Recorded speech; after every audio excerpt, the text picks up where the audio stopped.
plastic pollution. It's something that's become a more talked about issue than ever before. Of all the plastic waste we produce, about 30% ends up in nature, while most of the rest gets buried in landfills or is incinerated, releasing greenhouse gases into the atmosphere and fueling global climate change. But does it have to be this way? I wanted to understand how we might turn the tide on plastic pollution. I'm Dickon, a Brit with a silly name and a passion for the environment. I recently moved to Norway, and well, it doesn't seem to have the same litter issues as other places I've been. Bottles, cans and other packaging play just as much of a role here as anywhere else. So what's happening in Norway that's so different? I work at TOMRA, a Norwegian technology company that spent over 50 years working to enable a world without waste. So we're better to find some answers about what makes Norway tick when it comes to trash. Please. Great. Norway has one of the best performing deposit return systems in the world, with more than 90% of all the used beverage containers being returned for recycling. And the way it works is that when you as a consumer go into a store like this to buy a bottle or a can, you pay a deposit. And when you empty the bottle, you take it back into the store and into a reverse vending machine like this one. And the machine makes sure that the bottle is taken care of so it can be recycled. And you get a little financial reward because you brought your bottle back. So it's like buying the drink but borrowing the container.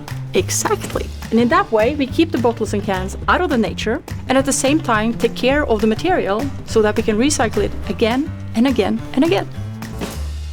Win-win. Now this all sounds pretty cool and the numbers are obviously impressive. But what actually happens next? Well, we're about to find out. I've come to where all the bottles and cans that are returned for recycling end up. Hello, welcome to Infinitum.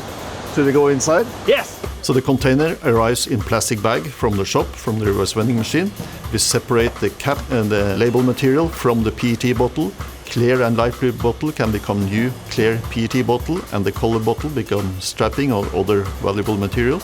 After the sorting, we bale the material and prepare it so we can deliver it into Veolia to their recycling plant. They will chop the bottles into flake, wash the flake to get rid of glue and label, and then they will run the washed flake into their extruder to make granulate, and that's the final product from Veolia, so that will be shipped to the preform producer that make the preform that you make the bottle from.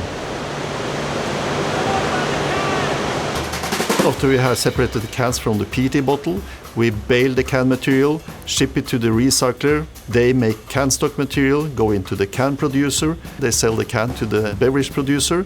They fill it up with their product. The consumer enjoy the beverage, and then the can are back into the reverse vending machine for a new trip. Very nice and super efficient. We call it clean loop recycling. The idea is that you keep valuable materials in a continuous recycling loop.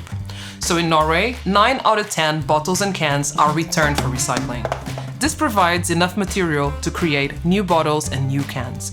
There are some losses in the recycling process and some virgin material has to be added too, but it's possible to turn the material from 100 bottles into more than 200. Okay, hold on, let me show you. Imagine we start with 100 bottles, and take into account the Norwegian case with a 90% return rate, that means that you have about 90 bottles that are returned for recycling. In the recycling process, there's usually some loss. That means from 92 bottles, you can get about 85 bottles going back to market to be consumed. A second loop starts, they go into recycling, factoring the same return rate and loss in recycling process, you get about 77 bottles from that same material. And as you can see, just in 2 rounds, you have more than doubled the amount of bottles that are being made from that material. And it keeps going round and around and around in this continuous loop. Plus, you're using materials that are already available, so you don't have to go and dig up new ones, right? Exactly. And it's possible to reduce the emissions associated with these containers by up to 80% in comparison with containers made from virgin materials. So, recycling bottles and cans isn't just about keeping trash out of nature. It's driving emissions down too. I'm not much of a soda drinker, but when I find myself grabbing a bottle of water, that's good to know. Like anything, Norway's system isn't perfect. A more than 90% return rate is pretty incredible. But it still means 10% of all drinks containers end up in the wrong place. And whenever that means in streets, forests, rivers, or on beaches, more often than not, litter makes its way to the sea. But it seems to me that as long as we're putting these kinds of containers into circulation, we ought to be doing our best to keep their negative impact as low as possible.